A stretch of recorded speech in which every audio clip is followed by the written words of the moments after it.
Bonjour à tous, ici Aoru et bienvenue dans ce nouveau format qui est un podcast audio. La raison est qu'il y a de cela 2 ans, jour pour jour, je m'ennuie et ferme. Et inspiré par l'univers de Taiki et de sa chronique 8ème art, j'écrivis, montai et montrai cet épisode à Taiki, qui fut charmé par le résultat et qui depuis me tannait régulièrement pour que je le mette en ligne. Aujourd'hui, cette promesse est tenue. Gardez à l'esprit que c'est un pilote, que ce texte est beaucoup influencé par une émission, Les Oubliés de la Préhistoire de Florent Gorge, et que j'ai amélioré le format depuis en prenant en compte les retours notamment de Taiki. Sur ce, je ne vous retiens pas plus longtemps, sachez toutefois que ce podcast sera aussi disponible sur les applis de podcasting comme Podcast Addict. Bon épisode à vous!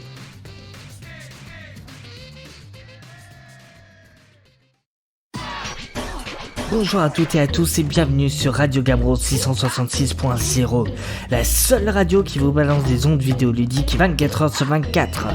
Je suis Aoru et c'est l'heure de ma chronique.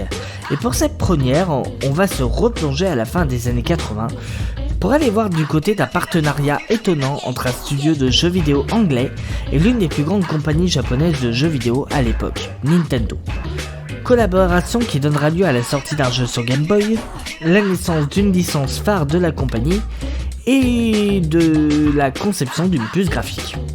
Mais retournons un peu dans le temps, voulez-vous ?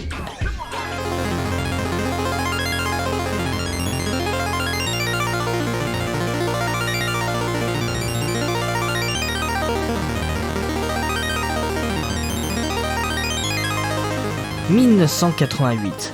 C'est à cette date que Dylan Cuthbert, âgé de tout juste 26 ans, entre chez Argonaut Software, un studio londonien créé 6 ans auparavant.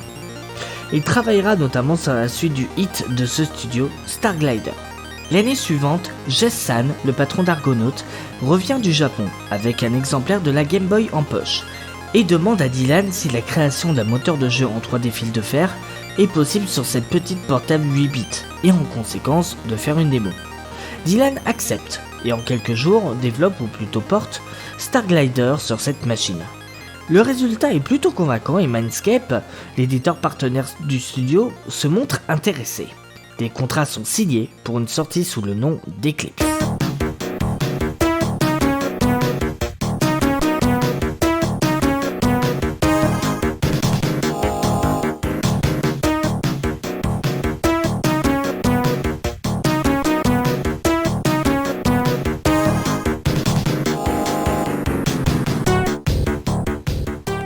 Vous vous dites sûrement que c'est déjà très bien. Mais l'histoire ne fait que commencer.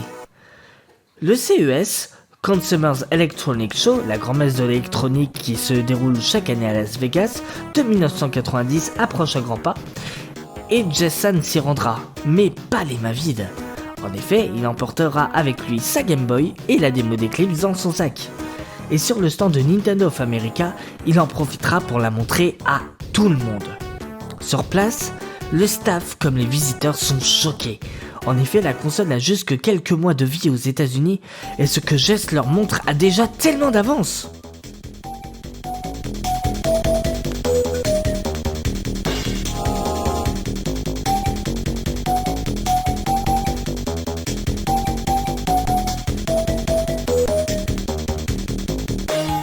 Cependant, le projet arrivera très vite aux oreilles de la maison mère qui conviera Jess San à une démonstration du jeu dans les locaux de Kyoto. Il demandera tout naturellement à Dylan de l'accompagner. Et une fois sur place, les deux jeunes sont très intimidés. Et pour cause, 30 employés de Nintendo leur font face. Parmi lesquels le créateur de la console, Gunpei Yokoi, mais aussi Shigeru Miyamoto, vous savez, le mec qui a créé Mario, et bien d'autres. Et tout ce petit monde est sur le cul. En effet, chez Nintendo, personne ne pensait ça possible. La réunion qui suivra est d'ailleurs cruciale pour les deux parties, car Nintendo voudrait récupérer le contrat signé à Mindscape pour s'approprier la suprématie technologique sur la Game Boy et surtout pour pouvoir apprendre du savoir-faire d'Argonaut, car en matière de 3D, Nintendo n'y connaît rien et a en effet tout à apprendre. Et pour nos deux jeunes anglais débute un long rêve. En effet, ils resteront sur place pour finir le projet qui sera plus tard renommé X. Dylan fera même des efforts d'intégration en apprenant le japonais. et Gunpei Yokoi le soutiendra dans sa démarche en se la jouant en prof particulier. Si vous saviez comme je l'envie.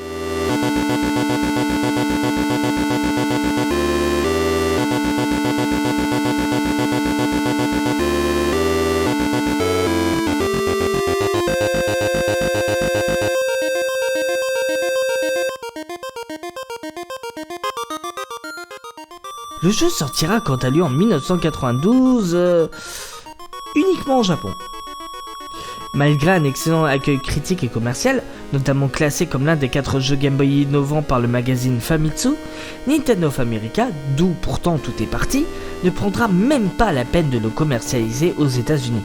Et comme nous, en Europe, on dépendait de Nintendo of America pour des sorties de jeux, on ne l'a pas eu non plus. Pour y avoir joué sur émulateur, je trouve le jeu vraiment cool, les musiques sont vraiment correctes et la 3D était un véritable tour de force pour l'époque. Je l'aurais adoré s'il était sorti en Europe et il se serait sans doute très bien vendu. Après le développement de X, Dylan restera à Kyoto, Jess-san devant retourner sur Londres afin d'aider à concevoir un autre jeu prévu pour la Super Famicom naissante. Un certain jeu de tir en 3D avec un renard comme héros principal. Et oui, je parle bien de Star Fox. C'est également Argonaut qui permettra à Nintendo de rendre possible la 3D en temps réel sur la Super Nintendo grâce au développement de la puce graphique Super FX.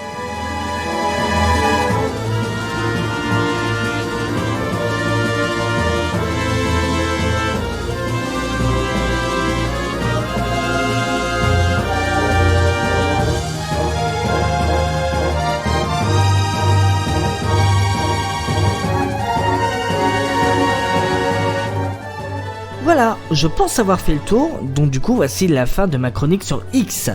Si vous nous écoutez depuis le Japon, procurez-vous ces pépites méconnues. Sinon, l'émulation vous tend les bras. Je vous remercie de votre écoute et à bientôt.